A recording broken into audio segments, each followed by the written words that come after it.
the water is making the frogs gay. Oh yeah. So what's the deal with that? Okay, so there is actually merit to the Alex Jones rant, like the water's making the frogs gay. And what it is that apparently there's like a lot of this thing called blue algae, which is I guess it's like not like fake, but it's like man-made algae, and it's like ruining a lot of environments. And apparently what it is that it's actually messing with the genetic code of like indigenous frogs in certain places where it's like where it's like runoff from like waste plants or like like wastes from like manufacturing plants and crap like that. So what it is because it's like rewriting the genetic codes, it's actually making them, what's the word? Not transsexual, because it's not like it's like that when they change sex. Yeah, it's what's the actual term for it? Hermaphrodite. Yeah, there you go. It's making them hermaphrodite. So it's like slowly swapping the genders. So it is actually in a way making the frogs gay. Right, but that's like a thing in nature though. A lot of creatures do that. No. It's not, because it's not like the whole like Jurassic Park thing where it's like, oh, it's all female, so one of us has to become a male to preserve the species. It's like the runoff from the manufacturing plants, like the waste runoff is like forcing their genetic codes to change, kind of a thing. Okay, got it. So it's yes, not... yeah. So there is actually chemicals in the water. It's making the frogs hermaphrodites. but it was making the frogs hermaphrodite. It's not as sketchy as making the frogs gay. Right. Yeah. It's like I mean the whole like like chemical runoff is making the frogs rewrite their genetic code does not sell as much as making the frogs gay. Gotta get those clickbaity titles. I mean, yeah. Oh man. But yeah, with that, welcome to the Untitled Chapter show where we talk about the water that makes the frogs gay. Speaking of gay frogs, let's get into the character creation. Oh, jeez. All right, well, I'm going to do the intro, so here we go. I'm probably off. Yeah, you are. No. I got to do the intro thing. All right, here you go. And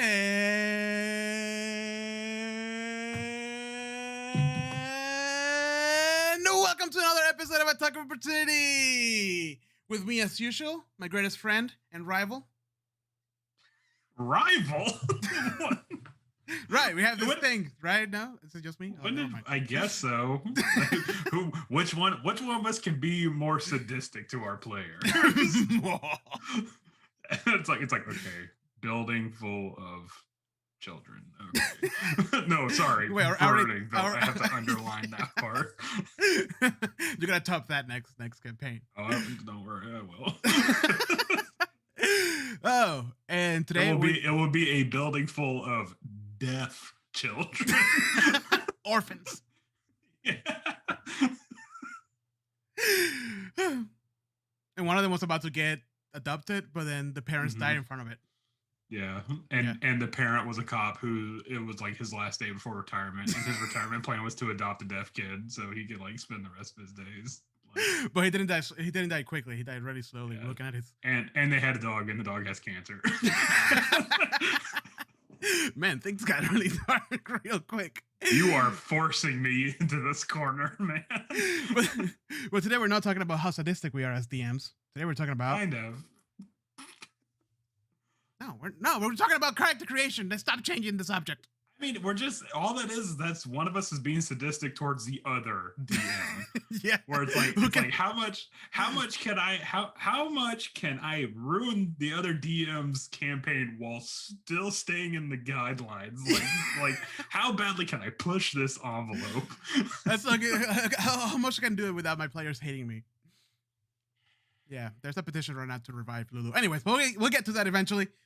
This episode, we're talking about character creation, Andrew. And with that, let's play the music. Oh, now we're playing the music. Okay. Wait, no, I'm playing the music yet. Wait. No, wait. Okay. Wait. Wait. Now we're playing the music.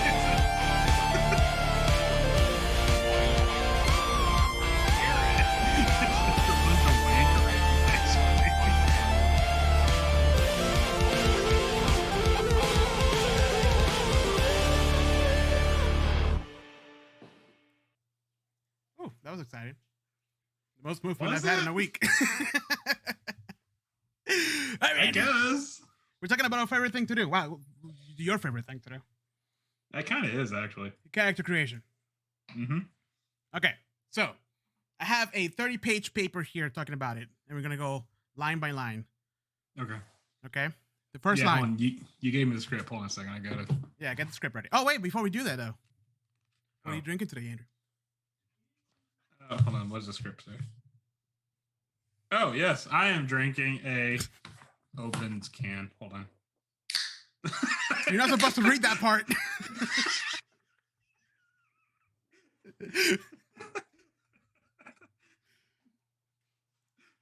Guard stands up startled. I am having a Voodoo Ranger Hazy IPA. Ooh, because I love those. Because you know what? It's just been the perfect weather for a hazy IPA, and I'm going to treat myself. Yes, it has. Yeah. Plus, I have 5 more of these things I have to go through. I am actually going a little bit tropical, so I'm going with a Wava Goose or Goose. Goza. Goose. Goose? Goose. A goose. Goose. Ale brew with guava, coriander, and Himalayan salt. 4.9 alcohol volume, so not that much. And it is brewed by Centruck, Chicago, Illinois. Look at the fucking head on this thing. Whoa! You can cut it with a cake knife. I need to get me some of those nice little glasses. Yeah, I'm gonna pour mine into this very dirty glass. Ew. Krista, can you give me another one of these? Krista, what the fuck? Cancel Jose for domestic abuse. Caught on camera. On camera. Thank you, darling. First you don't let her watch The Godfather, and now you're throwing things at her. Wait, Jose, I didn't let her watch The Godfather. She watched the whole thing. That one day on stream where you're like, where she was like, can you turn on the plex? And you're like, yeah, hold on, I'm busy. It's like, I want to watch The Godfather. Because I was recording and streaming. I didn't have bandwidth for my server. These glasses aren't that expensive. I think this was like, look at the color of this thing. I think it was like $3. Ooh. Yeah.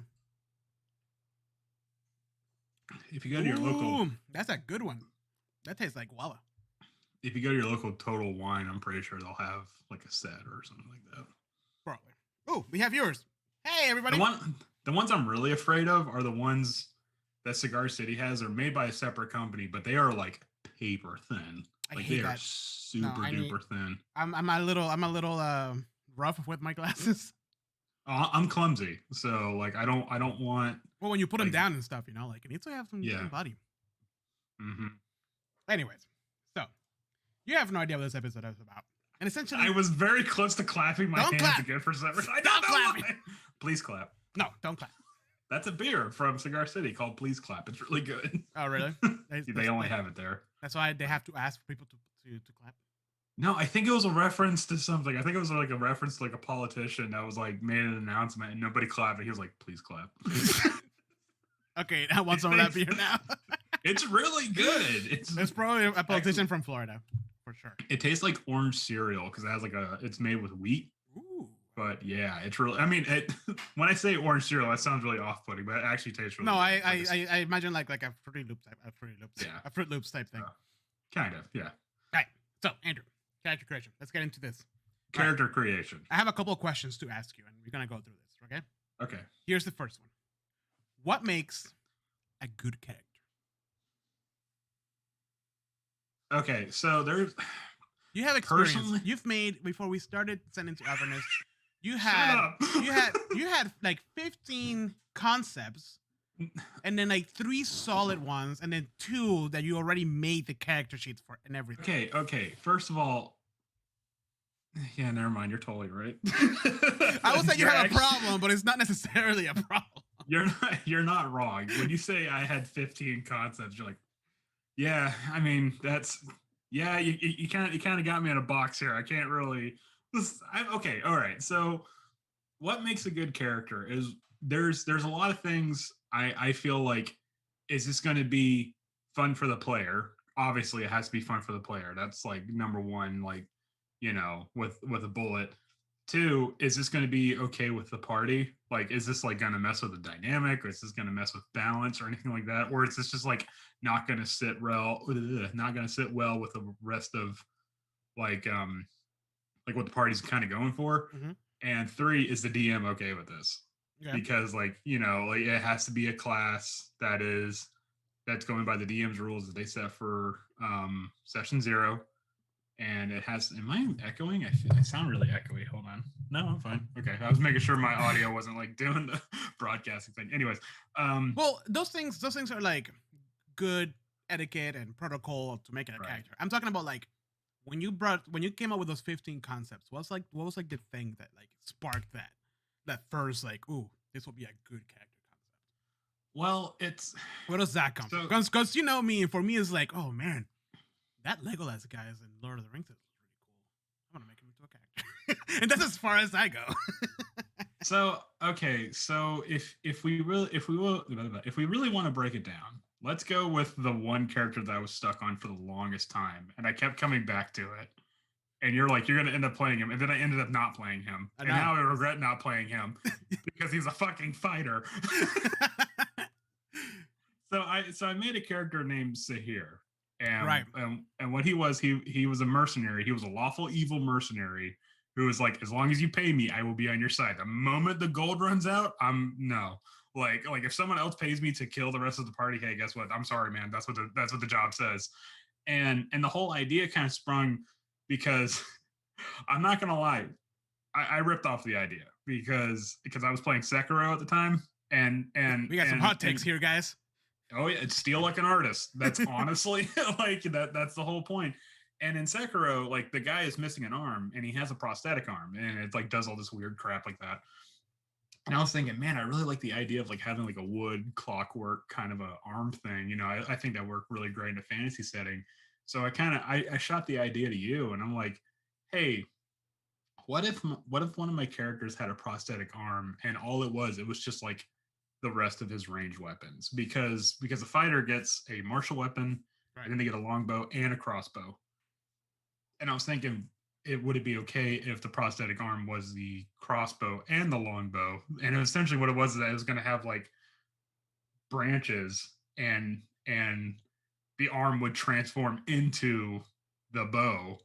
And I'm like, is that gonna? And my first immediate thought was like, that's a really cool idea, but is that going to mess with mechanics? And I'm like, well, it shouldn't technically mess with mechanics. It's not like I'm adding things. It's just more like really strong reflavoring. And but naturally I wanted to run it by you first, and I didn't want the idea to feel overpowered. And so then I'm like, actually, if you think about it, it's a not a crutch, but it's like it could actually work against me because if the arm breaks, and that's it, I'm down 2 weapons and an arm. Right. So I think what I like about that concept is that you felt like it was, or you were afraid that it was going to feel overpowered. But for me, it wasn't. Like, it was just the same mechanics as the fighter. It was just the flavoring behind it that made it very interesting for me. And like, if you think about it, how cool would that character look now in the middle of the desert in Avernus? I was honestly very tempted to bring him back when I dropped Ludovico.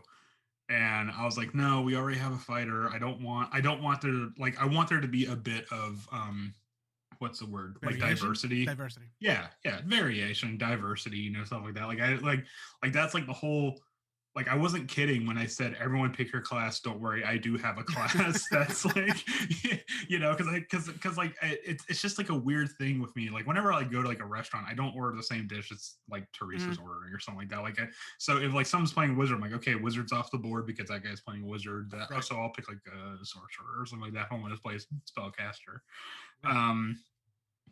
But so what goes into it is, one, the idea was fun. It felt semi-original. Like I took an idea, kind of like opened up the control panel, tweaked some of the gears, made it my own kind of a thing.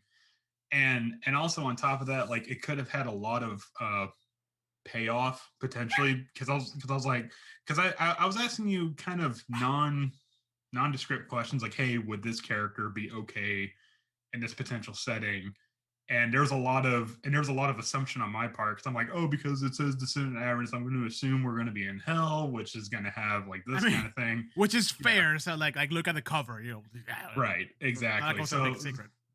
So I wanted to make characters that kind of really played off of that dynamic, and so all of the characters I had so far, I kind of dropped that idea when I got Karpak, but all the characters I had so far had a very exploitable weakness because I wanted them to go into hell and then be like, oh, okay, there's going to be like a devil that's like going to get inside your brain and like kind of twist your idea of what you wanted and sort of like Grima worm tongue the situation. Right. You know? Yeah.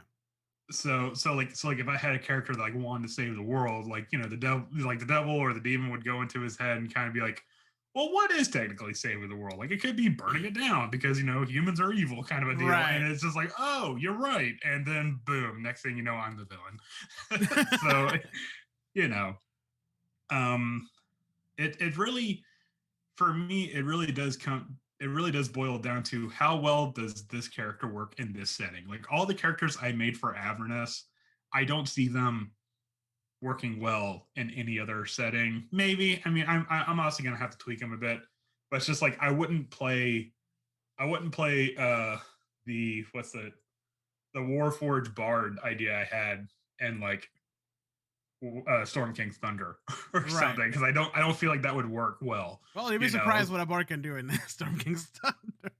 Well, it's not the fact of what a bard can do. It's like what that particular bard wanted to do, right, you know, and so it's and with because of that, I dedicated like the backstory to specifically for Avernus, and because of that, I also dedicated like the execution of these potential like I thought of everything. Like, I thought of like race, I thought of subclasses, I thought of like potential spells in the future and how it's going to play off, like riffing with like that particular character and how, you know, so it's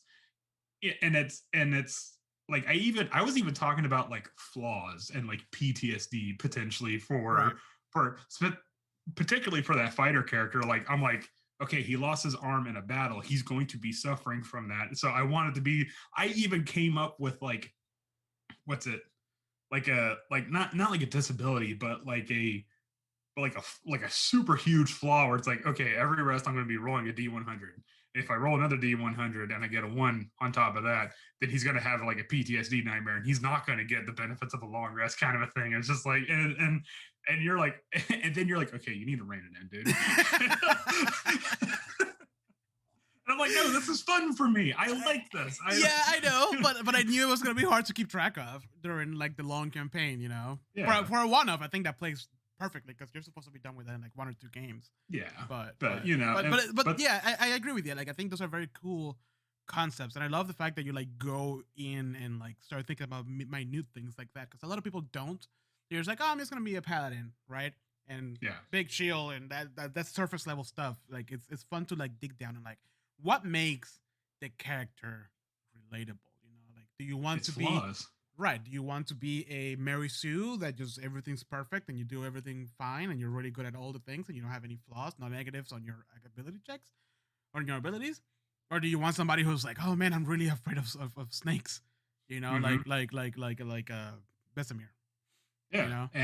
And I played off of that, like that whole like that entire Scarecrow encounter. Remember the Scarecrow encounter in the swamp? Like, no one actually got any physical damage, but you came out of that shook because all the Scarecrows were like pouring snakes onto you. It just me. It was my worst. I mean, to be fair, I played off of my like real life fear of snakes, but like up to that point, Vesemir wasn't shook by anything. He was just intrigued by all the things death and evil and not evil or like dark. Until the snakes showed up. Snakes. That's a fucking bridge too far, man. Yeah, pretty much. And like, I feel like that's what gives flavor to like when you're like after you make the character and like you move on forward in the story. It's like shit like that, because for the rest of the game after that point, snakes were a real threat to Vesemir. Mm-hmm. Oh yeah, and they weren't even. God, I remember that part where I want to say it was Heather's character was like talking to the ghost, and in the background you were fighting a huge snake. So it'd be like, What is so it'd happening? be like the ghost rattles off on the history of this town. Meanwhile, Bessemer, can you roll me a hit die real quick? Anyways, but it's the flaws is what makes the characters relatable, but also it gives so much more potential because if you're right, if you have a character that's perfect and invincible and bulletproof in every way, shape, or form, it gets boring after a while. You want a character that has something that's exploitable, Right. From the DM's perspective, Right. like the snake thing. Like it could have been like your character was totally fine with revenants and zombies and like towns burning down and stuff like that, but a little garden snake, oh Jesus fuck. It puts such a big contrast on that bit that every time something related with snakes came out, because I don't know, it was fun because like the whole time you're in Barovia, like there's some really serious shit happening in every town and everything, like some very disturbing stuff. And Vesemir wasn't faced by any of it. No, until the tiny snakes show up.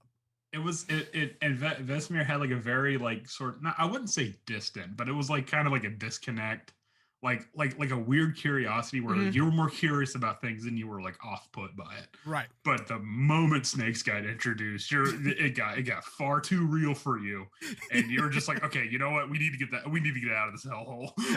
I just remember Heather at one point was like, really, snakes? But snakes are a real snakes are a real thing. For me it would be spiders. All of my characters are gonna have arachnophobia. So, and it's like even like describing like the large spiders that were in like Argivos hole. I was like, it's just so funny, you know. I like this. Yeah, but it's like I said, flaws are what I mean. Flaws aren't entirely what makes a character. You have to have other things too. Like, what are they going to stand up for?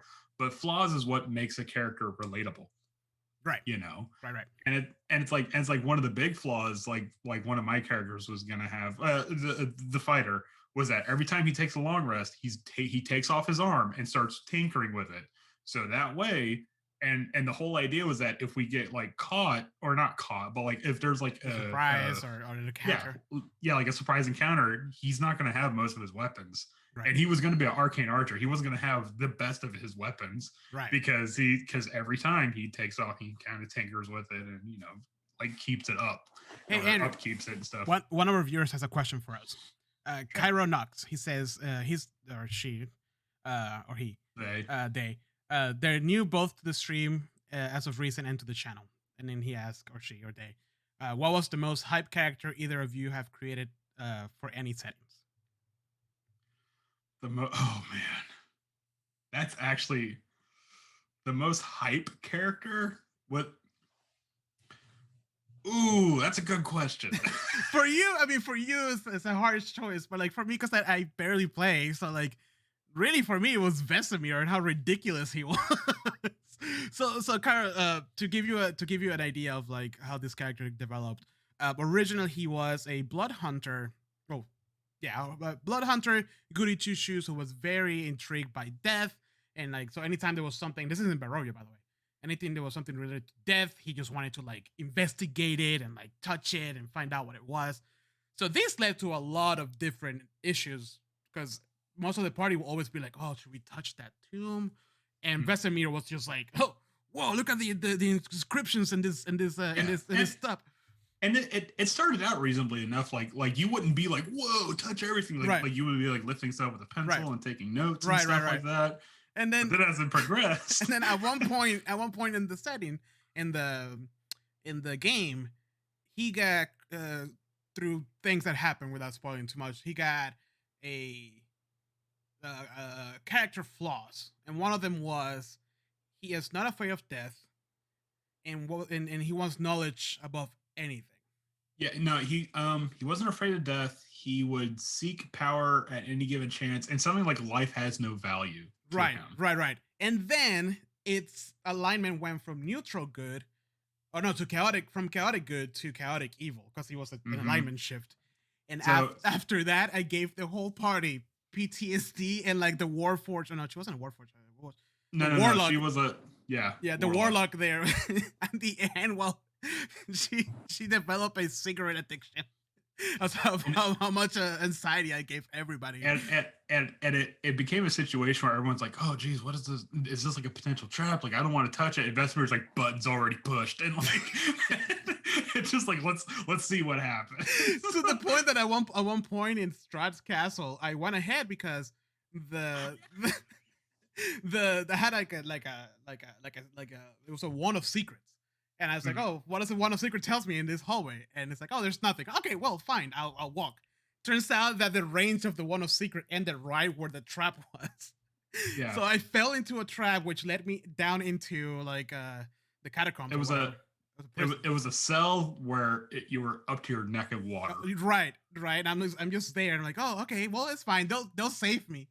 And as I say that, the rest of the party is like, well, that takes care of one problem. I'm sure he'll be fine. It kind of boiled down to like there are some people like, oh, thank God he's gone. And there are some people like, well, we need to go save him. And then it kind of just like the general consensus was, he can take care of himself. He's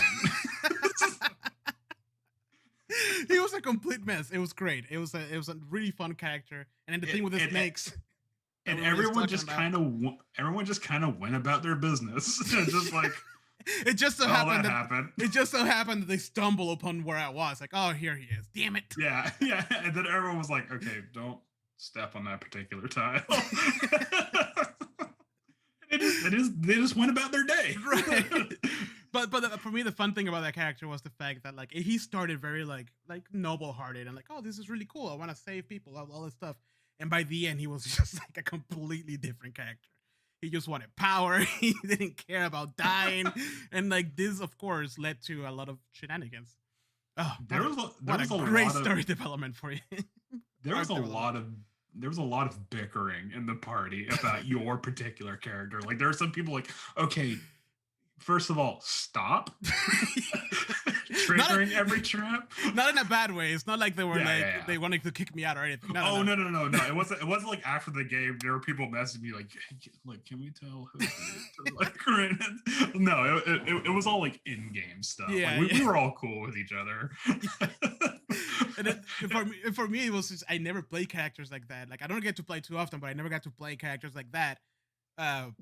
The whole like chaotic bit of it. Like for me, like when I play a video game or RPG, I'm very like methodical about the things that I do, and I always play like the holy warrior or whatever. So when he went to like chaotic evil, I told Andrew's like, I don't feel comfortable with this, and he's like, just go with it, man. And I think that was his biggest regret in that campaign. I learned a lot. Learned a lot as a DM from that particular part. Yes, Vesemir, a wood elf blood hunter, if I remember correctly. Yeah, made it to level 11, defeated Strahd, and I like to think that he took power over the castle until Strahd came back. And then they were probably like fighting after that. I like to think that since he was alone, he was just like, hey, I can be your next bodyguard. No. Oh yeah, that's the other thing, because he didn't only annoy the party, he annoyed every NPC that he came out. Every NPC, like okay, so one of the NPCs was a lich, and I'm like, dude, I'm like 5 fucking seconds away from just power word killing this whole party. He was a nice lich because of the way we encountered him. Well, nice in the sense that he was thankful for us saving him. Nice in the sense that he didn't immediately blow your guys' heads off like the moment he regained consciousness. And I just kept pushing it. And it's just like and he was like doing like this, like not like a sweeping monologue, but he was like, oh, behold the grandeur of my amber temple. And you're like, what's this thing? What does this thing do? And he's just like, God, Jesus fuck, kid, can you give me a second? I've been under for like 300 years. It's just like every NPC would just start chain smoking around you. Like that's how bad it got. Just cigarettes and coffee just to keep up. Oh fuck! How about you, Andrew? So is it my most hyped character that I've played, or just ever? I didn't specify, so you can do whatever you want. Because the one I really like the most is probably Decibel, which is one of the characters they came up with for Avernus, which was essentially it was essentially just a Daft Punk DJ. Oh, right. R.I.P. by the way. Yeah. And what it was, that it was a Warforged that was like kind of had like Jack Skellington proportions, but it was a Warforged, but in the sense that it was actually just a pure robot. And but he was a bard, and like his whole backstory was that like while Artificer was tinkering with his head, like a little bit of a shock like went into like his circuits, and it rewrote something, and he's like, I have to, and like gave him a hero complex. He's like, I have to save the world through music. I remember this guy now. Yeah, and like his bard instrument was like a keyboard that kind of like came from his own chest. Like it would be a Casio keyboard, and like nice. and it was, and I came up with a playlist and everything. Yeah. And I came up with like song choices. Like, okay, if I'm casting like the shield spell, it's going to be Safe and Sound by Justice, you know, and if it's going to be Haste, it's going to be One More Time by Daft Punk kind of a thing. I imagine it would be like stylized in the way that like Guardians of the Galaxy was stylized with the music. You know what I'm talking about? In the middle of the adventure, like Mr. Blue Sky. Blue Sky. Meanwhile, the party's like killing like a big monster in the background. Yeah, and then fucking like Decibel in the background just fucking grooving. And like there's like, and he has speakers for ears for like, yes, you know. And so it was just a really cool idea, because I love, anyone that knows me knows that I love music. Yeah. And I love digging into new music. So digging into like the sort of French house scene, I guess that's what it was. And then like applying that to D&D was like a perfect fucking mash for me. I think that would have been amazing, because I totally would have downloaded all those songs and put them in the made you a co DM, because I trust you not to look at anything. I don't think it allows you to look at anything anyways. But it gives you access to the music, so you can play the music whenever you want. Oh, cool.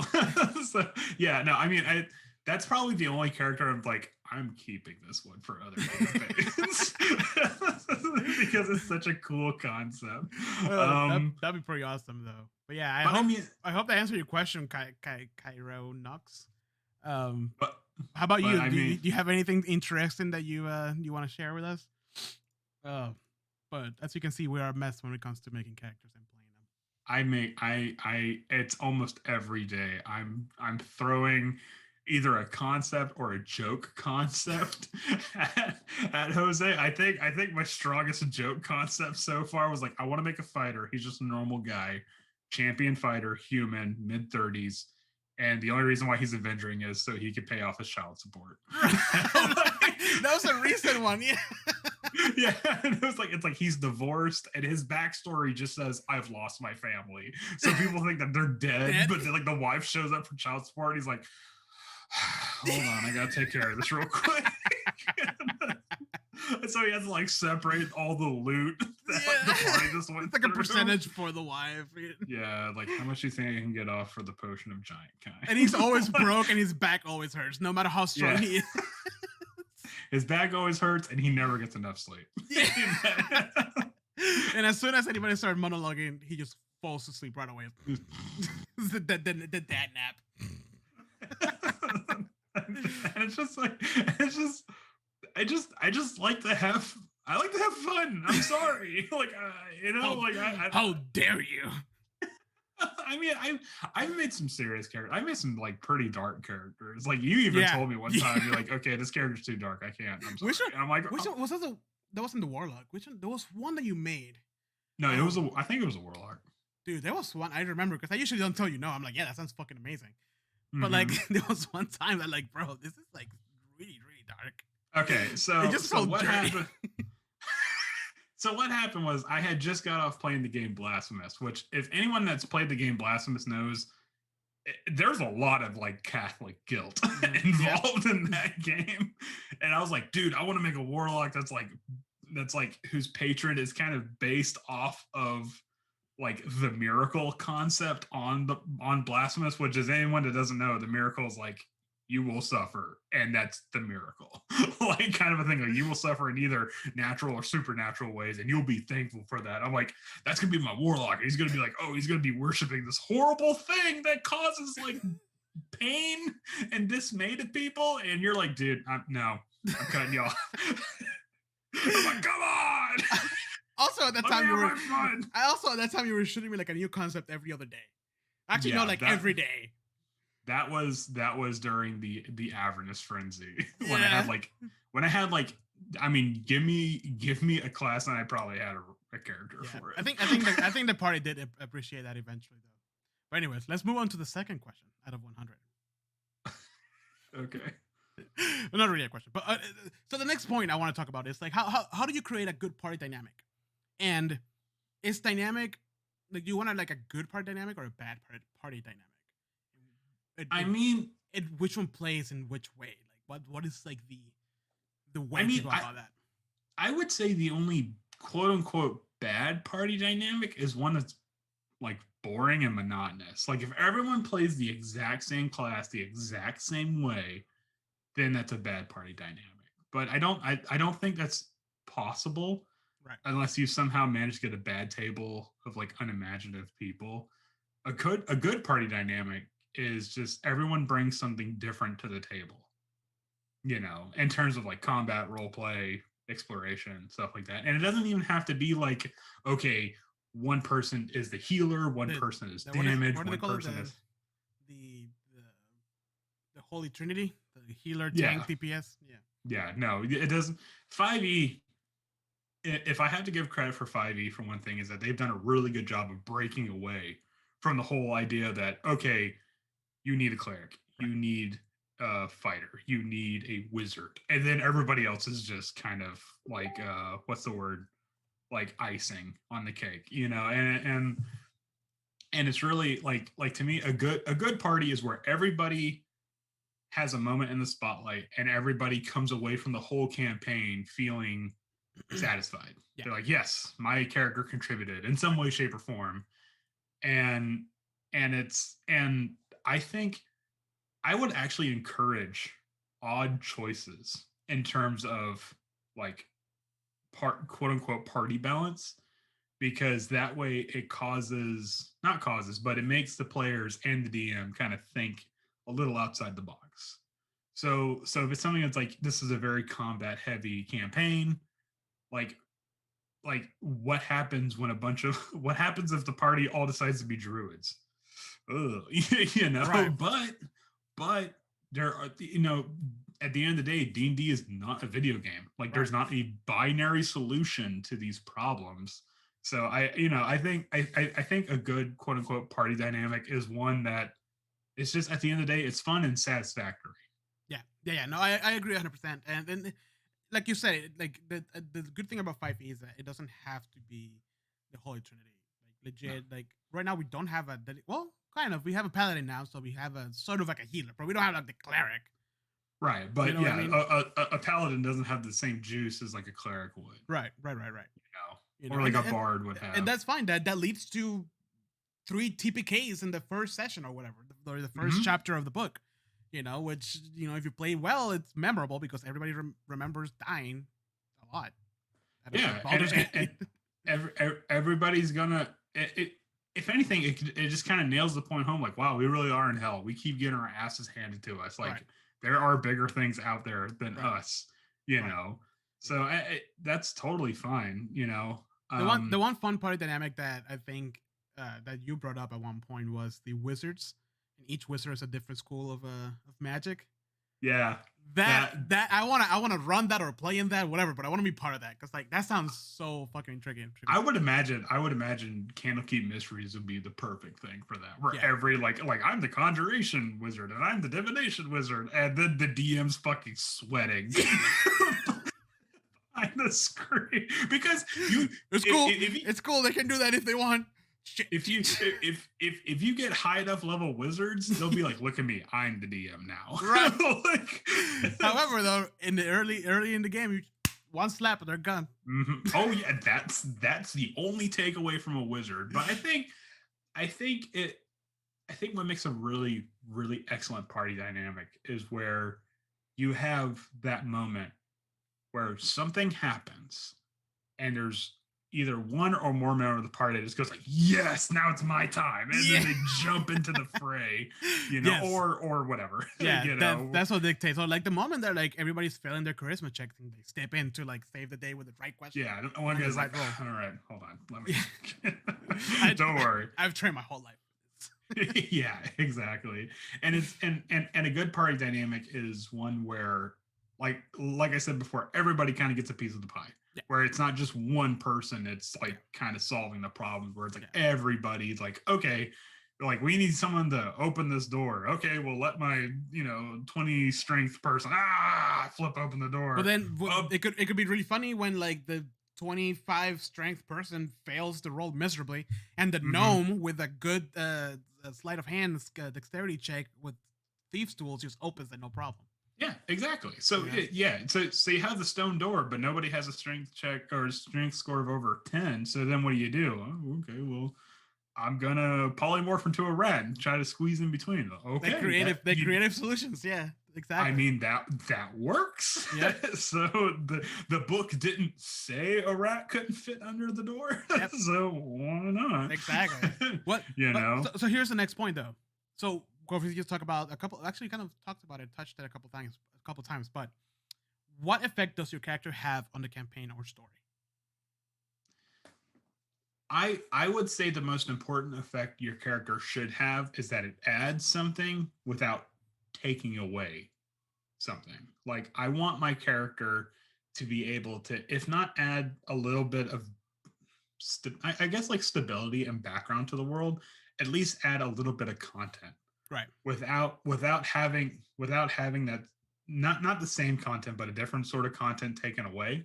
Mm-hmm. Like what's it? Like I don't want my character to have to like negate a part of the campaign because like, oh, their character's class can just it's not a problem anymore. But meanwhile, like my character might have not like flaws, but maybe some sort of like outside conflicts that will show up, and then then we'll have to deal with those SI conflicts, and the rest of the party will be like, well, what was that all about? And then they're like, oh yeah, by the way, I forgot. I'm part of I'm part of a water deep mafia. Right. Kind of right. Thing. Yeah, exactly. And I escaped to the land of Chult to get away from it. Exactly. That stuff that like a lot of people forget to, and me as a DM, I forget too. Like, like sometimes it's hard to like bring bits of, because some players make a book, autobiography of the background. Mm-hmm. And that makes it actually a lot harder. You think you're helping at the end, but for sometimes it's you already have enough to read. Like, you know what I mean? But when there's something small, like you just said, like, oh, it's part of a mafia in Waterdeep and I'm in Schultz running away from it. That's prime material for the DM to have stakeholders in the campaign setting that respond to you and what you're doing there. Yeah, and then it has payoff. Right.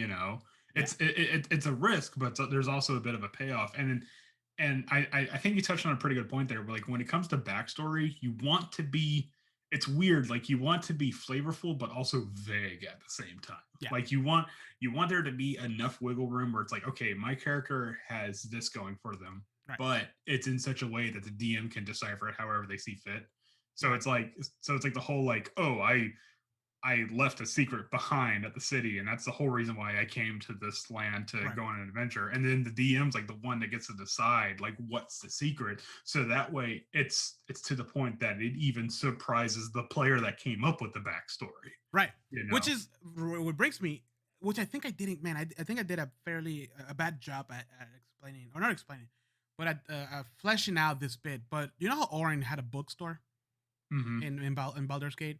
He's our gnome wizard, by the way, in our current campaign. And he came from Candlekeep to find a secret or to find the source of evil in Baldur's Gate, right? Uh-huh. The source of evil in Baldur's Gate, spoiler alert, was the shield of the hidden lord. And that was going to be the payoff. And I don't know if I was rushing or what happened, but I don't feel like I didn't do, that was what he was looking for, where he failed and he had to do the bookstore. Meanwhile, he was looking for that, because remember how you guys, like, your backstory was that you did a heist and then the heist failed, and people knew who you were, or whatever, all this kind of stuff. Well, everyone else did a heist. I was just there. Right. Somehow my character was just like, oh, geez, there's a heist right there happening. Yeah.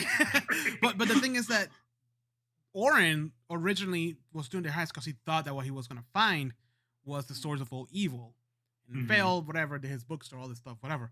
Later on, he actually found it, and I didn't do a good payoff. That the fact that the shield of the hidden lord was what he was looking for. He didn't know it, but that's what he was looking for. That was the source of evil.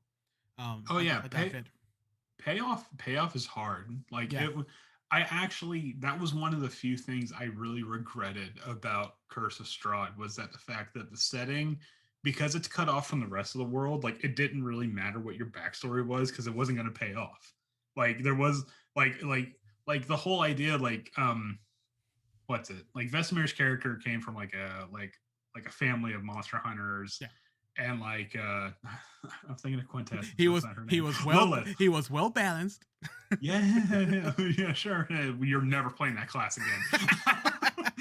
But it's like Lilith's character like dealt with some hags in the past and stuff like that. So I was trying to have like payoff for those characters' backstories, but it felt kind of ham-fisted at the same time, because I'm like the whole point of the setting is that it's cut off from the rest of the world and you feel isolated. So I mean the payoff, I understand payoff is difficult. So that's just when you just have to have a point, just have a sticky note that says Oren equals Shield of the Pit Hidden Lord, whatever the fuck it's called. Yeah, exactly. Yeah. So I know, but I don't know what happened. Whatever, whatever. Now you're in Avernus, doesn't really matter. But yes, no, it's that's the kind of stuff that like little bits like that, like the thing with Ludovico, and how like eventually he decided. I think that was a good send off for him. That was actually a very organic way to end that story, and I was super happy about how that happened. Same. And for you guys that don't know, essentially Ludovico was remind me if I'm saying it, or correct me if I'm saying this wrong, but he was an assassin from an order from El Terrell. It's like a religious order. He was orphan, and he had his father figure was one of the priests in one of the main churches in El Terrell. Obviously, in cathedrals. Obviously, in the beginning of descending into Avernus, El Terrell was wiped from the map. Nobody knows what happened. Things happen. Not gonna go into spoilers, but whatever. At the end, you do find El Terrell, but in a really bad state, and it was such a good time, because I think at that point, Andrew wanted to make a new character, because the way that Ludovico was going, his skills were not gonna apply too well into what was coming next, and it was essentially going to be like my character was just sneak attack damage, and that's it. Right. Like none of the other skills were applicable for the rest of the adventure. Yep. And it just so happened that it was at the right moment where he finds his church, not only the church that he grew up in, but his father figure. And while the rest of the party venture into the rest of Avernus to like do whatever they have to do, he was like, "There's nobody here that can protect these people. I'm gonna stay behind." And it was such a nice, like golden bow on top, like close into that character. And it had reached a point where like I feel like my character in terms of combat really stepped up. Like he was doing a lot of kills, and he was like using like a lot of like the city's like defense mechanisms against the devils and stuff like that. So it really did sort of set up like, okay, this guy, he might, I mean, like the rest of the party might think so, but I was like, all right, this guy's good enough to sort of defend the city on his own. The rest of like the holy warriors that were there. Which to be fair, it wouldn't have applied too well at the rest to the rest of the adventure. So it was great that it ended there, in my opinion. Yeah. So I felt it was a very good organic style of storytelling. Speaking of organic storytelling, I kind of want to touch on the whole Rictavio thing. Yeah. You and your character had because I thought that was actually fucking beautiful. Like I actually had like an epiphany moment, and I'm like, oh my god, this is actually gonna happen. And it's like okay, I just got to be ready for it for when it does happen. So like your character was like a monster hunter, which I'm like, okay, it's cool. I didn't say anything regarding the setting in terms of like monster hunting, because your character was essentially just like a love letter to The Witcher, which I understand, right. So like down to the name and the style, like you're fighting and whatnot. So I'm like, okay, your character's a monster hunter. and then you meet a legendary monster hunter within Barovia, and turns out this guy was like you're like supposed to be like your ally against Strahd, Like I had books. and you're like. And you're fucking like freaking out. You want to like sign your like books and shit like that. And then it turns out he's not like this super noble, like badass warrior. He's like this ultra pragmatic, like I'm going to scum out the enemy as best as I can, because you know what? A real monster hunter knows between the difference of honor and victory, kind of a thing. And your character's like, no, that's not cool, man. I'm sorry, that's not how I roll. And so there's like this huge rift between you guys. Never meet your heroes. That was like my thing for a bit. It was like this weird like bromance heartbreak that made this huge rift between you two guys. Fucking Point Break moment, right? Oh yeah, it really was. Like you were like you like fell head over heels for this guy, and then the moment he showed a sign of cowardice, you're just like, never meet your fucking heroes. but he had to stick with you because that's kind of like the point of the adventure. And then you get to the Amber Temple, and then like there's a point where it's like, God, I forgot about that. And then there's a point where like you might have to sacrifice someone for like ultimate power. And I'm like, and I had this revelation like, oh my God, Vesemir's gonna fucking kill Rictavio. And my flaw was that I want power no matter what. I was like, oh my fucking God, he's gonna do it. He's gonna. I mean, and you didn't, and you had a justifiable reason, but it's just like, it was just like, oh no, it all kind of led us to this moment.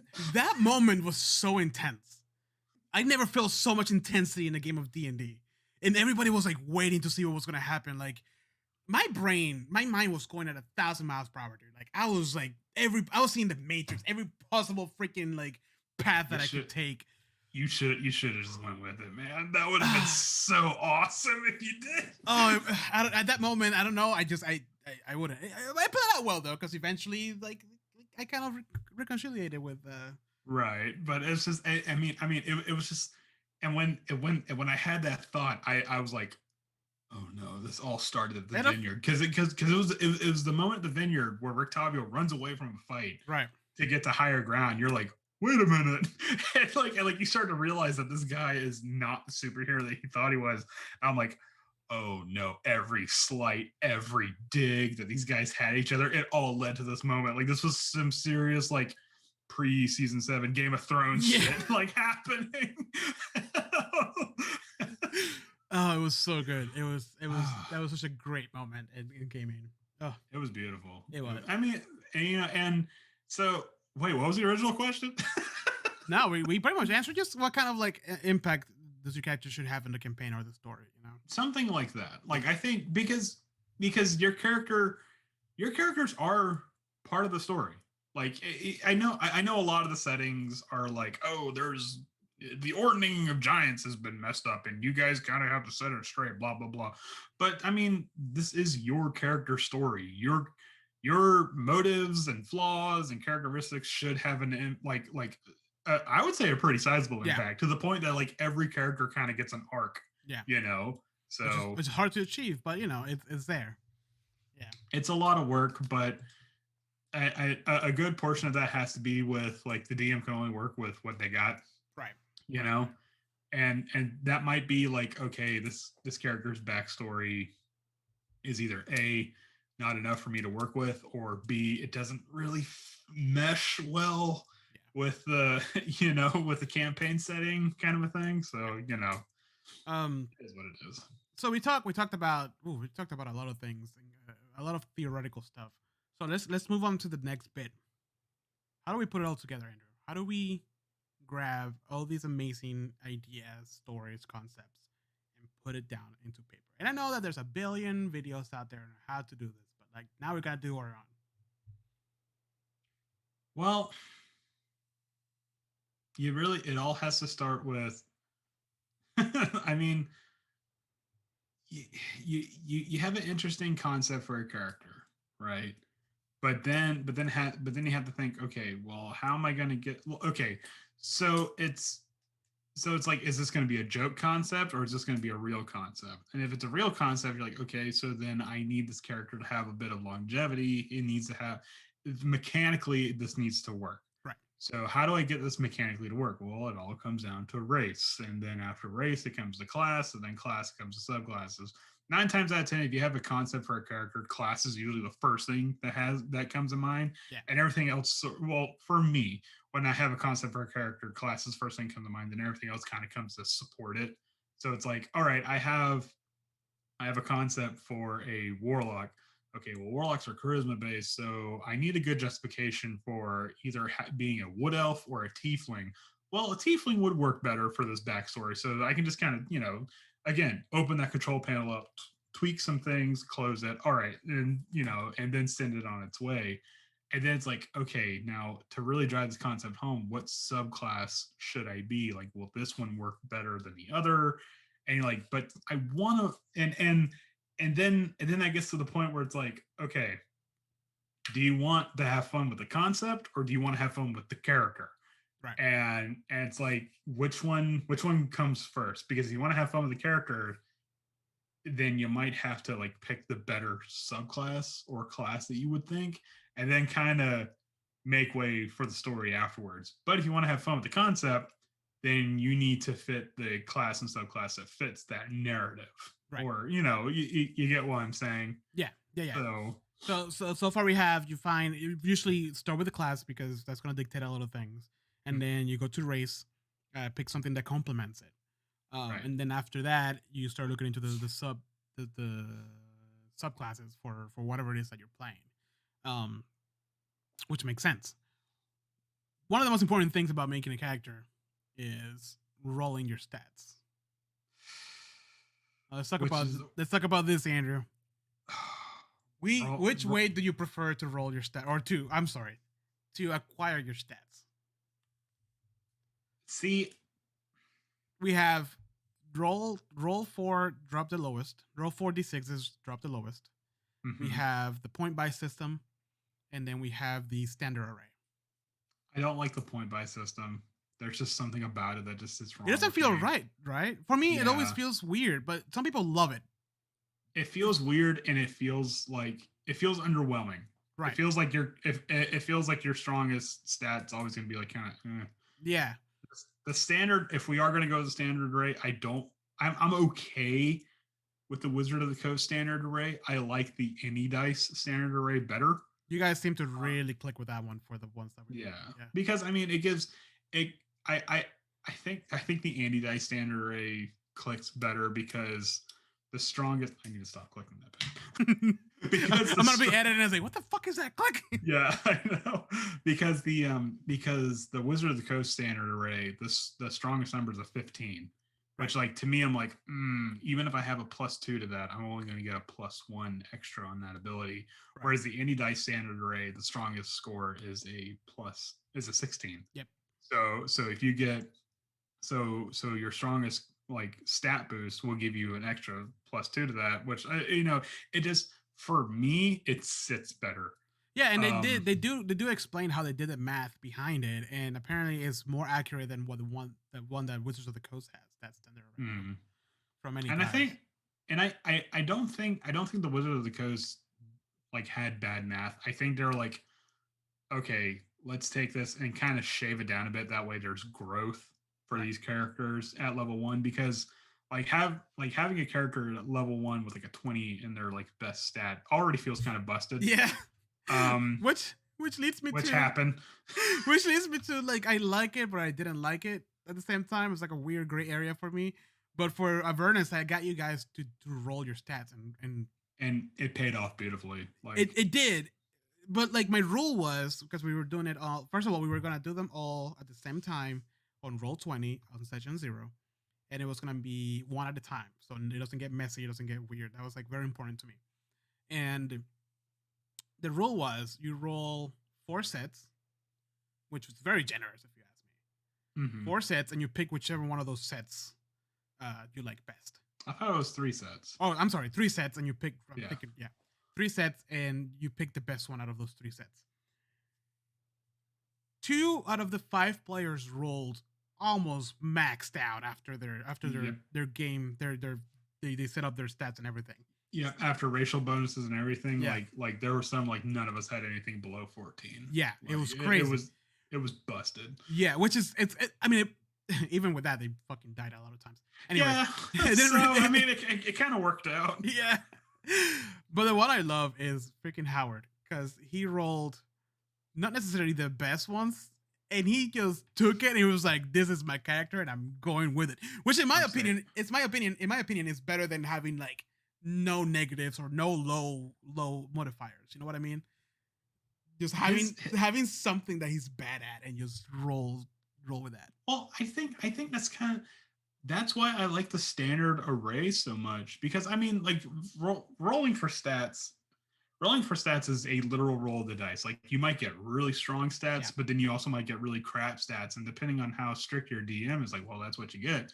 And I'm like, well, I can't have an 8 index because I'm a rogue. And it's like, well, you know, I don't have to tell you. Right. You know, I get good, I guess. But that's why I like the standard array so much, because you have a really strong one and then it kind of teeters off. And so it's like, okay, now the fun is, where am I going to put this low number? Yeah. Like, do I want to put it in a stat that actually means something to me? Or am I just going to... Always Constitution, no matter what class you're God, when Armando says, like, I have a +0 to my Constitution, I think everyone at the table is like, oh, dude, no. Okay, look, man. I think it was slightly my fault, but whatever. Let's like, number one rule, never make Constitution your dumb stat. Like that's like an unspoken rule between all D&D players. Right. It was pretty fun though. Like the first part of Avernus with everybody being super powerful, and you guys were cocky as fuck. And because we had like +5 to certain stats, and like, oh, I have a +7 to attack. Oh, that doesn't fucking matter when this guy does massive damage to my character. I beat you down so bad with the first encounter of the freaking pirates. Fucking pirates, man. No, but it was good, and you know, that's one of the things that. So right now, I think, in my opinion, that if I run another campaign, I'm probably gonna do the roll 3 sets, pick the better one, right. Because it did a lot. It did a lot for variety and surprise. You know, like when people roll, they're expecting really shitty rolls. Mm-hmm. Almost everybody got really good rolls, like really solid rolls. And the thing is, even with like really like hot rolls that we got, it didn't break the game. It didn't. Nothing got busted, because there were still some times where didn't matter if you had a +7 to your attack at level 1, you still rolled a natural 1, so that's a miss, man. I don't know what to tell you. Right. You know. Right. So now let me ask you this, and yeah, so let's move on from stats real quick. How do you feel about the method I'm using for the health? Oh, the roll or take your average? Yeah. I'm okay with that. I like that. Okay, good. Because before this, I did the video game thing. Like, oh, you just get your max hit die every time you level up. I did that too, and I regretted it. Yeah. Especially and I think that's when I noticed in Strahd, I'm like, man, this is very like busted. Like, yeah, like everyone was beefy, and it got really hard to like and really drive the lethality home. Yeah, and then I played a game with another DM who does the roll, just roll whatever you get, that's what you get, and he does have a rule that if you roll a 1, you get to roll again, but if you get another 1, that's it. However, I'm okay with that. Yeah, but it did lead to like me like, holy crap, like, yes, I'm a cleric, but and I have alright health, but I keep rolling 1s and 2s. You know what I mean? So like I had to be more careful. And I like the sense that I wasn't like, oh, I have max health, I don't have to worry about, you know, not taking hits. Like, no, like I need to not die. You know what I mean? So like a compromise in my head was, because I didn't want you guys take you guys from always having max hit dice to rolling like shit all the time, is you roll. If you get below your average, you take your average. Which I think everybody's happy with that, because otherwise Howard would have like 20 hit points. Howard can't roll for crap when it comes to his HP, and I feel so bad. He keeps rolling 1s and 2s. How is that even possible? He's a wizard. like every time we're like, okay, it's Howard's turn to run his hit die. Is he gonna get average from above? And he never gets. Never rolls above average, the poor dude. So everybody is rolling around with like 120, 130 hit points, and he has like 47 or something like that. No, 60. Now, I think he just hit 60. Yeah, he hit 67 at level 10. At level 10, yeah. Which God, which it reflects he's a gnome. It reflects the fact that he's a gnome. You know what I mean? He is a gnome wizard who ran a bookstore for the past 30 years. Like, yeah, no, he is not battle hardened. So I think that's great. I think that's a unsuccessful bookstore, by the way. Which that was great. I know you said he didn't have payoff, but I think he had payoff in the fact that we kept digging at him over that fucking bookstore for like 3 sessions. I haven't forgotten, Howard. My character has, but I haven't. Little Vic was still in an Eltral. Yeah, exactly. So Carpock just doesn't know about the unsuccessful bookstore. When he finds out, though. Yeah. But I would honestly go a little meaner with it. Like, I would be like, okay, you can either take the average or you roll. And if you roll, that's what you get. Now, you can re-roll ones. I'm okay with that. Right. You can re-roll ones. But like, then a 1. Re-roll a 1, not re-roll ones. Yeah. Okay. Yeah, you re-roll on a 1. On a 1. Okay. Yeah. No, I think that's I think that's fair, and it leads to more like risk-reward type situation. Yeah. I'm just a nice DM. Everybody knows that. I know, but you kind of, but like the thing is that when you start being a little too nice, you start being a little too generous. I'm gonna sound like an asshole. I'm gonna sound like an asshole, but here we go. When you start being a little too nice and generous, like, it kind of lowers the stakes significantly. Yeah, you know, which is that. Yep. And that's where like a lot of the tension comes from. Yep. You know, it's like, oh God, I only got 2 extra hit points this level. No, I agree. I agree 100% with that, because I felt it. I felt it after Strahd, and I felt it in my first game of Out of the Abyss. The big difference between always having a max hit die and rolling for it. Like, it's you feel the tension. Next game I run, I'm not doing the. There's a rule we because I play the long rest, as in like you just regain all your hit die. The rule is not that. The rule is you don't get all your hit dice. You get a number based on whatever your constitution is. Oh, really? Yeah.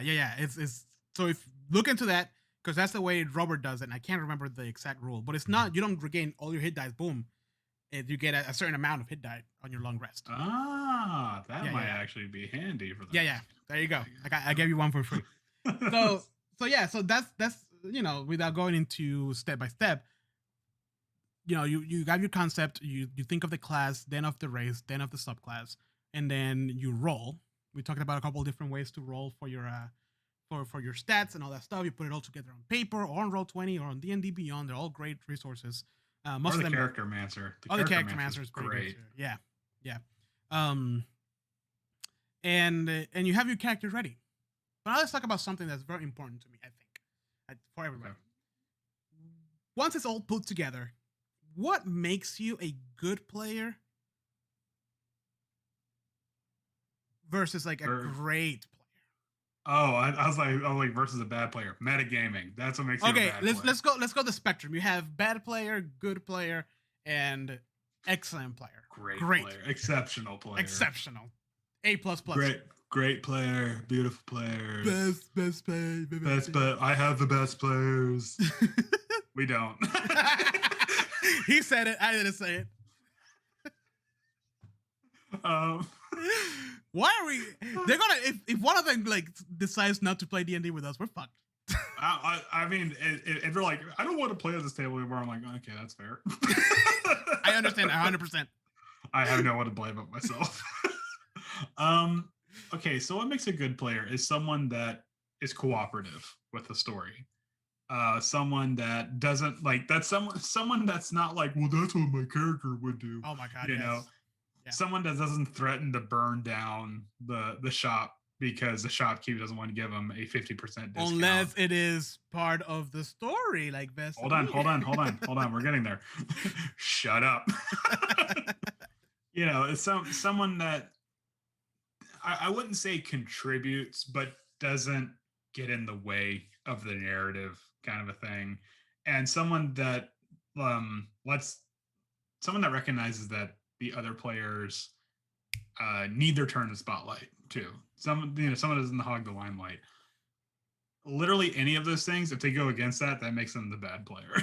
Yeah. So anybody that's like, no, this campaign's about me Yeah, and I stuff like agree. that. I agree that 100%. And I think one specific thing is to take an even further step with the whole like everybody needs a limelight, a spotlight. Um, you can't. I know a lot of people expect the DM to shine the light on that person, but it's up to the players to also realize like because I struggle with this as Vesemir because I talk a lot and it was ridiculous. You can ask Andrew about that. But like realize that like I have to shut up so like another person, even if they're not showing that they want to say something, they I can't read minds. So like just because they're not like let me say something, you know what I mean? Like shut up, give the other players a chance to do the thing. I think that elevates the everybody cooperative. Everybody needs a spotlight, a moment in the spotlight. It elevates that to actively giving that person the spotlight. Yeah. You know, and I think that's very important. Like, Or and I know that like I know because we play online, and I know like online is really hard because sometimes lag and whatever. You know, it's very hard to do that. And in person it's a lot easier to do it. But either and then we have to be even more aware of that and just like if there's a awkward silence for a bit, that's fine. You know? That could just be like maybe like that was honestly the weirdest thing for me to get used to was dead air on Roll20. I'm like, okay, well, it's same for me. Gonna take a little bit, I still struggle with it as a DM because I want to move the story along, but right, I know, but then you also have to think about connection issues and stuff like that, and you're like, okay, I'm gonna start talking, then immediately someone else is gonna start talking, like, oh god, okay, all right. right. So so that's what makes a good player is the like recognizing those things. What makes an exceptional player is going the step beyond, like adding stuff to the narrative and to the game without overstepping your boundaries as a player. Like okay, say you're all right, let's go back to that shop thing and you want to get a discount on stuff. All right, my character is a fighter with a soldier background, and one of the things that he gets as a soldier for his background items is that he has a banner of like the squad or the group that he was in, kind of a thing. And so you're like, can I roll a history check and show like this piece of the banner to the guy and say, hey, I did my time, like I served like alongside like Prince blah blah blah, you know, to like can I get a discount, you know, because I really need this, and I'm going on a quest to help this village, kind of a thing. So just like that, just because you used your background, you added a little bit more lore to it. Yep. Like I would be like, yes, go ahead, like roll um I said history, but I meant like something like help me out here, like a persuasion with advantage kind of a deal, because you used your background, you kind of and you digged into like the lore and the history of this land, and like and there might be a little bit of payoff, there might not, because like if that persuasion check doesn't go through, and like, oh, then you can just kind of write it off as this guy is just stingy or kind of a thing. But if the persuasion check goes through, then the players like kind of recognize, oh, this guy's a patriot. Like he recognizes his exactly, you know, kind of a thing. And I think also that's another thing that's very important, because I think a lot of players forget that even though it seems like it, that the DM doesn't actually know anything. Right. You know, like and I feel like a lot of players are waiting for the DM, like, do me a check on this very specific thing on your backstory. You know, and like it's hard, like we know the basic stuff for the most part and we try to remember, but we were dealing with a lot of shit. So if you bring your backstory, like Andrew just said, into whatever's happening, the event that's happening, that elevates you to a whole new level, because you're like, yes, give me things to work off of. Yeah, I can't remember all the things. Yes. And you want things to riff off of, or you know, and even then it could be something where it's like, mechanically my character can do this, but characteristically he will not. Right. So it's like going back to that kind of soldier character, like, okay, what if you're in a fight with some bandits and you got like some highwaymen are like trying to steal your stuff and you're fighting them, and then you recognize the emblem on one of their coats is the same like the same colors that you served under. Like I can't kill this guy. Like he like maybe he just had a rough go of it because I know like my kingdom lost the battle and like the knights had to like the knights and soldiers had to scatter because of it. So I'm like, so even though my guy's a fighter and he's good at fighting, well, there's more to it than that. Like my Right. like he's a soldier. He might have served alongside this guy and just didn't recognize it. So like kind of and it I know that might frustrate some players when that happens, but me personally as a DM, if I see a character do something that works in character but out of class, if that makes sense, I would give payoff to that. Yeah. Because that's like okay, you obviously care more about your character's motivations and stuff like that, besides the fact that I have a plus 11 to hit. Right. So I mean, and essentially, if you can make your character believable, like more grounded, give them characteristics, that's what makes an exceptional player to me. So yeah. And then really good etiquette on the table as well. oh yeah, well, excellent etiquette. I mean, good etiquette, excellent etiquette. That's one. I mean, that's kind of a given. I don't think we've ever dealt with bad etiquette. No, we haven't. No, honestly. Not with our table. Look a wood. So who's there? But yes, no, I agree with that 100%. I think that really elevates it, and I think that's why you and I play so well together because, well, for once, we're constantly texting each other about like dumbass shit related to the games. But there's also like a nagging part in the back of my brain. It's like, okay, I got to give other people like moments. I struggle with that so hard in Avernus, in Barovia, like with Vesemir, because like I felt myself taking all of the spotlight. I'm like, oh shit, I gotta step back. I gotta step back. And, small like okay, Lilith has to deal with these hags. Like Righton has to he gets the special shield. Smalldrax gets a cooking arc for some reason. he gets like the chef arc, but that's fine. It works. It's a filler episode, but it works. Filler episode for some. That was kind of his main arc for the whole episode.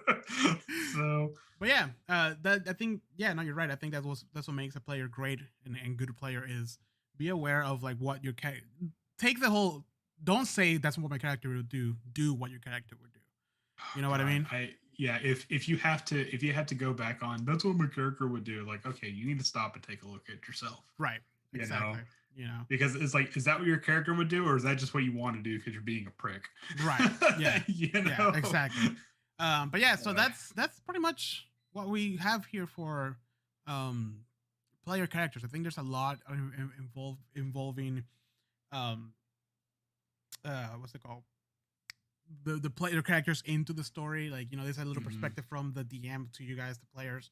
And it's something to note that we barely talked about combat, and it's most of this is like role playing, right? And it's and a lot of that, I feel like a lot of that has to do with the fact that like I said before, D&D is not a video game. Like It's not about how hard you can hit. Sometimes it's about what your characters want, and how your characters are going to affect the narrative and stuff. Yep. So always be aware of your fellow player characters. Always be thinking that always remember that your DM just doesn't know everything about your character 100% of the time, all the time.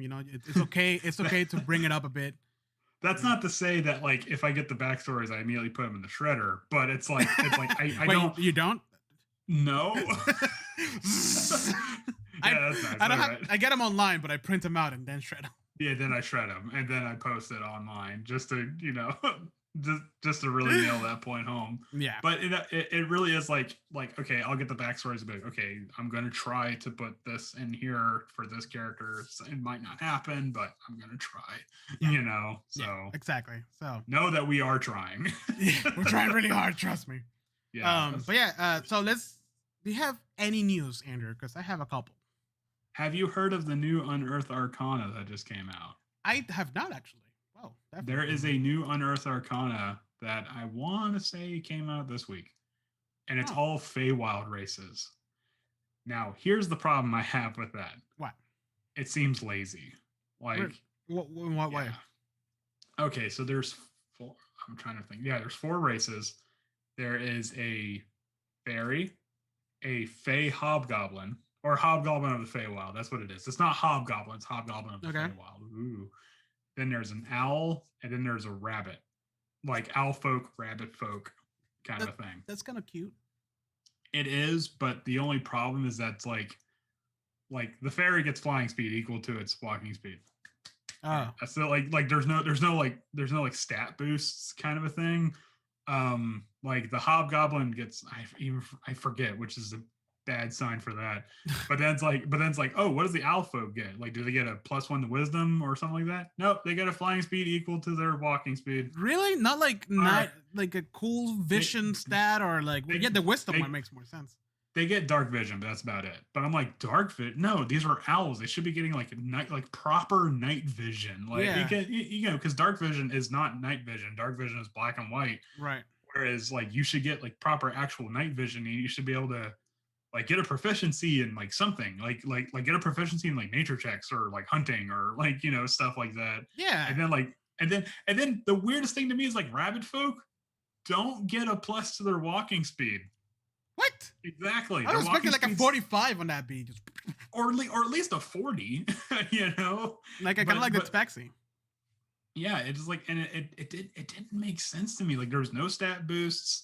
There was like very little in the way of like actual, like I saw this and first of all, I'm not a fan. I don't know if you've noticed that, but I saw this. I'm like, this seems not just like lazy, but it's like I wouldn't want any of these races in my game. Huh. Like if anyone's like, hey, can I play a Feywild? No.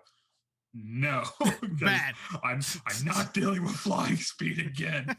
Nobody's flying in any of my campaigns. That kind of sucks. Well, I mean, at least it's an Earth Arcana. It's not like an actual special. They're probably gonna do some revisions. I would really hope that I would really hope they add something more to it, because it felt like it was giving too much and then not enough at the same time. I gotta check it out. You know? I completely missed that one. Yeah, it was like a big old bowl of like bland mess. Like it was like, oh, this is a lot, but there's no flavor here. Right. You know? So. Interesting. Well. Yeah. That sucks. Yeah. Well, I was actually excited about the owl folk thing, and then I looked it up. I'm like, no, I'm good. I looked a little bit into Van Richten's Guide to Ravenloft. You want to try that one again? Van Richten's. Van Richten. Jesus. You're just jealous because you can't roll your R's. No, because you can't pronounce Richten. Van Richten. Anyways, so I looked it up a little bit. So because last time we talked a little bit about it, but it was essentially, we just mentioned like an overview blanket of like what it is. So we're just gonna explore the Ravenloft realms, the realms of Ravenloft. Anyways, I read a little bit more into it, and they're doing a bunch of, essentially each of the pocket dimensions are gonna have their own horror theme. Okay. So these are some of the examples they put out there. There's gonna be a zombie apocalypse one, a slasher horror one, okay, a Frankenstein one, a cosmic terror one. All right. Urban legends, and even a battle royale. Urban legends. Watch out for the New Jersey Mothman. There he goes. Hey, if they're creepy like the Latino ones, you know, like the freaking La Llorona type situation, like that could be. That's true. Or like what was the one you were telling me about? Where like if his whistle sounds far away, he's actually El Silbón, the whistling man. Oh no. Yeah. It's essentially Slender Man that whistles. Slender Man that whistles, yeah, essentially. And then players, they're gonna have new rules because players will have to scavenge for supplies and fight for their lives in the violent forest of Kalakari. I'm very curious how the slasher one would work, because that's very difficult to pull off. You're all trapped in the cabin. Next to an abandoned asylum. and there's a radioactive waste plant right there. Why? It was really cheap, guys. God, you won't believe how cheap I got this property. pennies on the dollar. Yeah, I'm interested about the slasher. The Slasher. the hash slinging slasher, because that's gonna have to be something that's like, okay, you guys are level 1. Oh, what's the adventure end at? 1. Because I need you guys to feel. One of you may make it. Oh no! But nobody will believe you. Which ones to have for? They're always the first ones to go.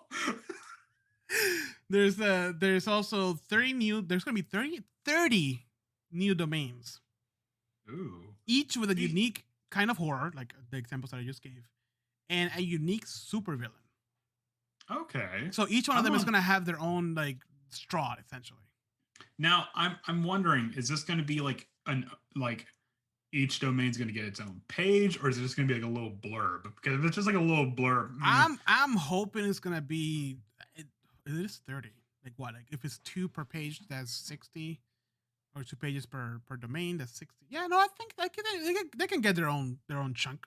No problem. Yeah, because like this, they don't really have to do something too terribly crazy with the villains. Just be like, oh, this guy, he's a lich. Here's a stat. And then you're like, okay, I can work with that. Right. And then like kind of retool some things. Right, exactly. But if it's gonna be something like, oh, the villain is yourself. Ah, humanity's the real evil. Like, okay. No. They're advertising it as each domain is gonna have their own super baddie, and it's gonna be theme about around them, and it's gonna be it's a new strut for each domain. So the cosmic horror is obviously going to be a big one, but I'm kind of curious about the battle royale one. Like, how's that going to end up? Like, oh, the fog rolls in, and then it goes away, and everyone has bomb collars on their necks. All right, duke it out. Only one can survive. The force field's closing in. I don't know, but I mean, it sounds really interesting to me. Like, I'm excited to see that. I'm waiting for it. I'm waiting for it to go on pre-orders on cool stuff so I can buy it. God, a freaking campaign based on the manga battle royale. Yes, please. Session 1. Okay, guys, each one of us are gonna make 5 different characters. No, that would be great. Where it's just like, okay, you all remember your starting equipment, right? Okay, don't worry about that because you're gonna wake up like pretty much naked in the woods. Yeah. All right, now. And do we have any actual PvP rules? No. Maybe they'll give us PvP rules. They should give us PvP rules. PvP rules shouldn't be that hard to do. I don't think you really need hard, fast rules for PvP. Just be like, okay, you guys roll initiative. All right. Right. Figure it out. Well, remember what we said? We want more rules, not rulings. Yeah. Well, yes, this is also true. Which is why I'm kind of hoping there's. Oh, it'd be really cool if they included more madness rules. Yes. Into this, for the cosmic terror one. Yeah, because there's in the DMG there's a stat for sanity. Like if you want to go like extra stats, we might do an extra episode on this because I want to talk about that because there are like extra stats for different campaigns, and one of them is sanity. So I want there to be like rules like, oh, if you have like below this threshold of sanity, you're like, oh my god, there's like, oh, does nobody see that beholder? Just like shooting things. You have to it looks real to you, so you have to cast like spells and attacks. Yeah, exactly. And nobody else can see it except for that character. Yes. So and it's only hurting that character, and they are being affected by it. So you see them like being like paralyzed and stuff like that. That'd be pretty awesome, actually. That would be great. That's actually that's kind of an idea I played with when I was like coming up with like, oh, how are we gonna mess with sanity? Like only this guy sees it. So. we gotta make an episode about that. And then at the end of the book, there's gonna be a 20-page adventure called The House of Lament. So it comes with a little adventure that you can like dwell into. Okay, I'm curious. It's called The House of Death. the dying house. The dying house. Totally different. They're not kids anymore. They're teenagers. Even Chris Perkins like, I'm a fucking genius. We love you, Chris Perkins. Please don't. The House of Lament. Okay, I'm kind of on board. I really hope it's not just like a rewrite of Death House. I doubt it. I don't think so. Yeah. And then there's Candlekeep Mysteries. Obviously. They have been publishing couples like small little screen grabs of like descriptions of the stories or whatever. But I have a couple here that I want to read. They were like talking about it. So the first one is the Canopic Being by Jennifer Kretschmann. Oh, because so the whole thing with the Candlekeep is that obviously it's all about Candlekeep, and people find these books in Candlekeep, and for what Chris Perkins says, they're gonna be in the book. Like the book is gonna be like a book. Does that make sense? No. So like in the book Candlekeep, there's gonna be a book that you find. In this case, the Canopic Being. Okay. And it's gonna be a full book with images and everything inside of the book that you can read. And that is gonna lead. Is it gonna be like? No. Inside the book. No, it's gonna be printed, but it's gonna be a full book, like with cover and everything. Yeah, like for each one of these, there's 17 of them. And this one it's a book that brings several porcelain organ transplants to light. The Canopic Being. Is that how you pronounce that? Canopic? Canopic? Canopic?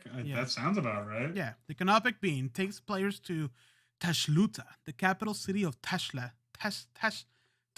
Isn't that where the wizards of the Red Wizards are? Whatever.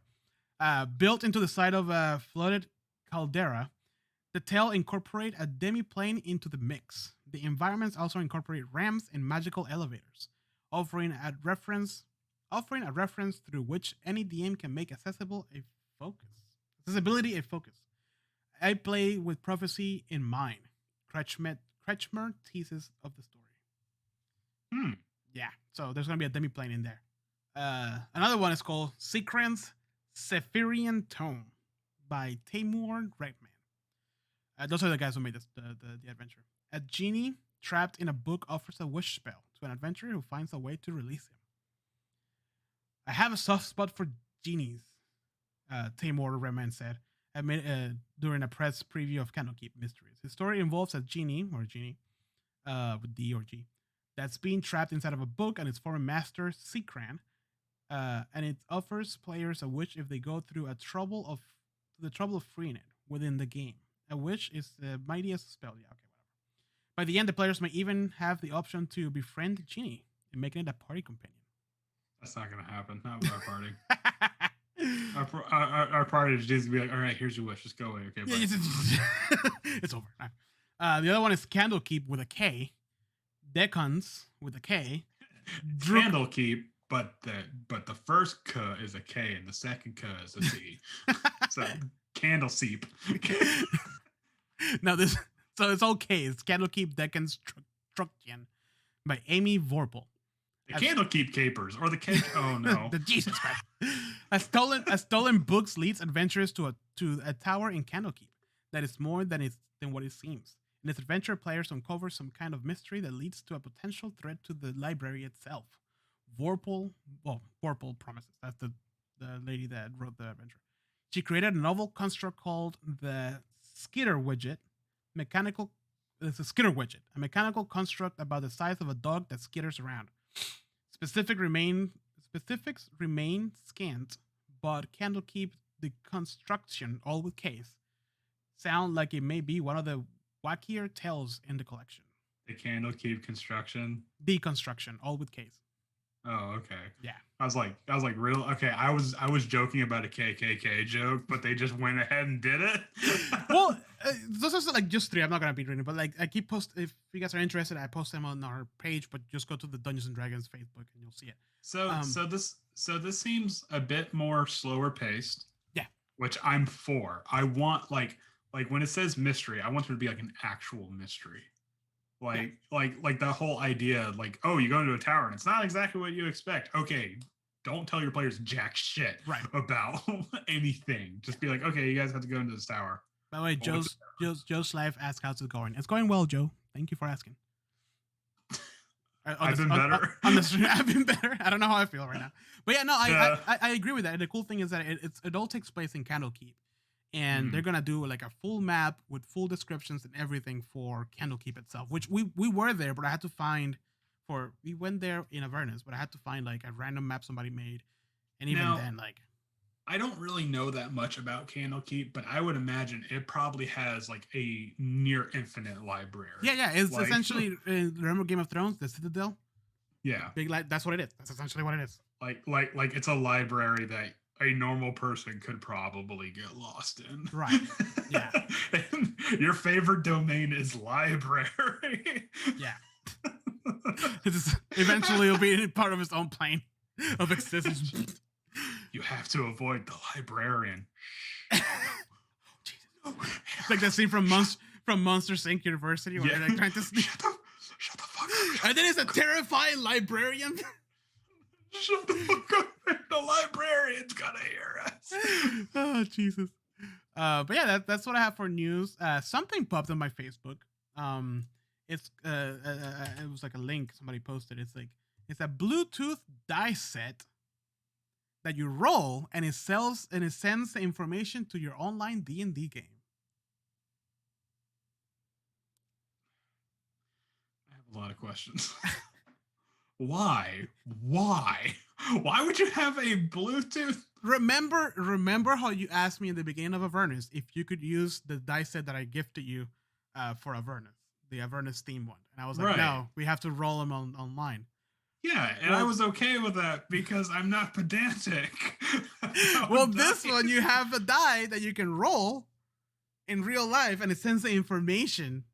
I just see more problems than solutions with this. Where it's like, hold on, I have to sync up my Bluetooth dice. Well, for starters, yeah, I'm gonna send you a link so you can see the picture of it. For starters, they cost $200. One die, by the way. No, I'm good. Never mind. But they have LED lights. Who cares? I'm not paying $200 just so you know what could do the same thing as that? Just moving your webcam down to the dice tray. Wait. Sorry, I misspoke. It's $39 for one die. Oh my god. It's $200 for the whole set. For the set of 7 and a charging case, it's $200. I'm not I gotta get a charging case for my dice. Oh my fucking god. What kind of reality do we live in? One that we need Bluetooth dice, man. I will never buy Bluetooth. That's the whole point of dice is that you don't need technology. Can you imagine? Oh man, the power went out. My fucking dice are gonna die. No, because if they're charged, they have LED lights in it that you can see. Oh my god! Can you imagine? You can use them as a light source. Can you imagine someone's like, "Oh, the battery of my dice died. They're useless now." No, you can roll them. No, they're useless. These Bluetooth dice have become regular dice now. Oh my god. So yeah, there you go. Bluetooth dice if you want them. I kind of want them, but I wish they were just cheaper. Who the fuck would buy that? Apparently 14,000 people already pre-ordered them, so. Oh god, 14,000 people need to be smarter with their money. Listen, I have a lot of D&D books. I am not smart with my money. No, because D&D books is content. You can honestly, okay. I know we did the whole like, oh, we're dice goblins, clickety clack. You can get away with one set of dice. You honestly can. I'm not buying. I draw the line at Bluetooth dice.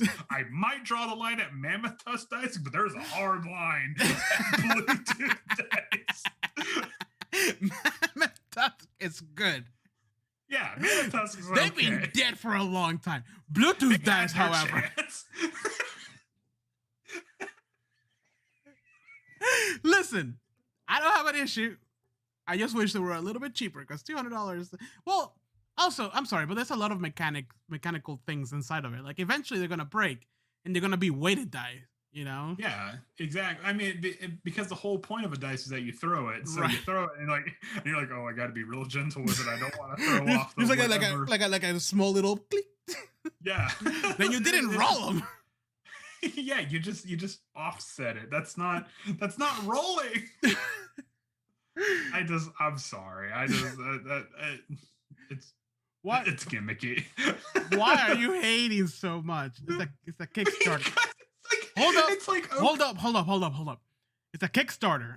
The pledge was originally $200,000. 16,561 backers. With 24 days to go, it has already $2,333,674. I just don't see the point. Why not just set up a separate camera for your dice tray? It would you could get more use out of a second camera than you can out of Bluetooth dice. Oh, these are great. Oh my god. Andrew, I kind of want this. I mean, it's your money, whatever. That's fine. Oh, they're encased in resin. Okay, so they might not break. But still, like, that's, I mean, that's 2 months from now, a show with like, check it out, guys. That's, man, this is fucking stupid. Hold on a second, I got it. I mean, this is great. That is honestly something I will use one time. Probably, yeah. And then they will never see the light of day again. Let's be perfectly honest. Let me post this on the stream, so people can, whoever's watching can click on it. Oh man, beautiful. So they can see the thing that actually split up a talk of opportunity. But the maps episode put the wedge in there. But this is it, man. This is what actually drove us apart. Don't tell me what to do with my money.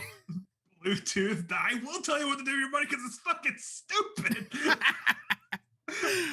Oh man. All right, dude.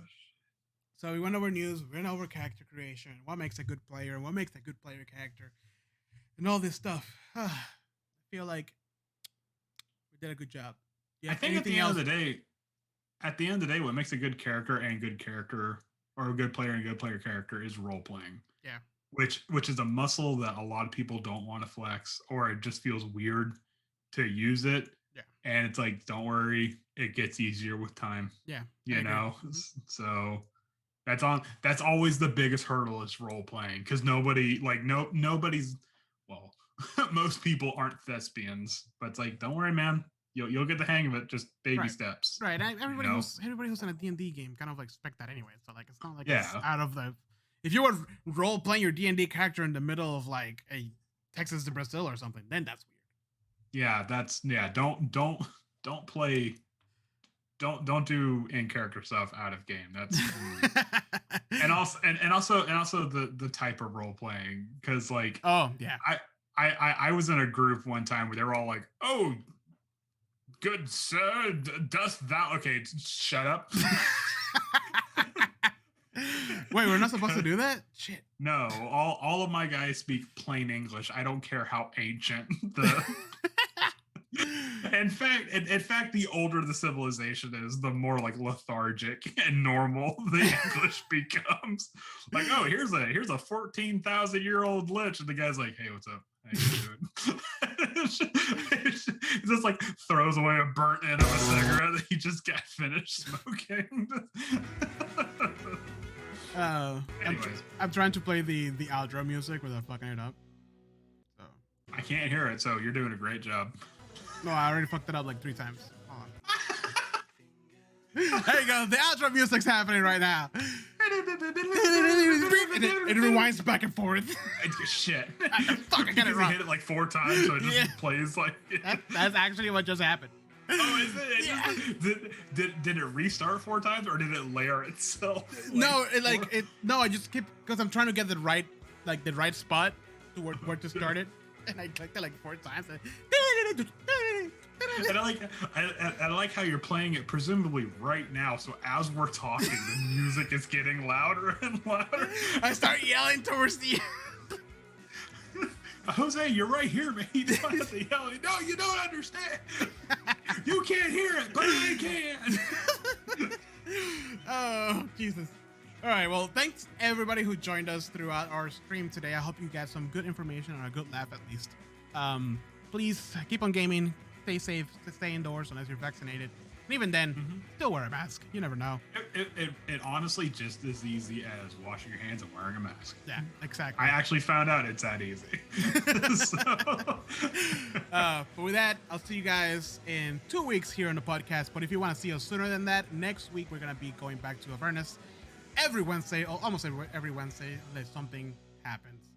Yeah, life got in the way a couple of times. But, but that's just how D&D rolls. But yeah, new episodes of our live game on Twitch and Facebook every Wednesday. Make sure to follow us on our whatever you listen to your podcast and leave us a 5-star review or a 4-star, maybe a 3. I don't know. If it's a 2, get the fuck out. Yeah, if it's a 2, that's a line right there. No, seriously. I get you're disappointed. Okay, I'm sorry. I'm always disappointed. You think you're disappointed? I have to listen to this prick all the time. I'm the one that makes it. But with that, you guys have a wonderful weekend, and good luck with the time shift this week. And see you all.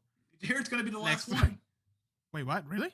It's going to be the last one. Apparently, they're abolishing the time shift after this. From what I've heard, I don't know how true that is. If it's true, thank God. But yes. Yeah, I set my clocks for the final time. Hopefully. One more time. Thank you guys, and you'll have a wonderful night or rest of your week. So thank you so much. Stay safe. See ya later. Bye. Wash your face. Don't touch your hands. Touch your hands. Don't wash your face. Oh, no.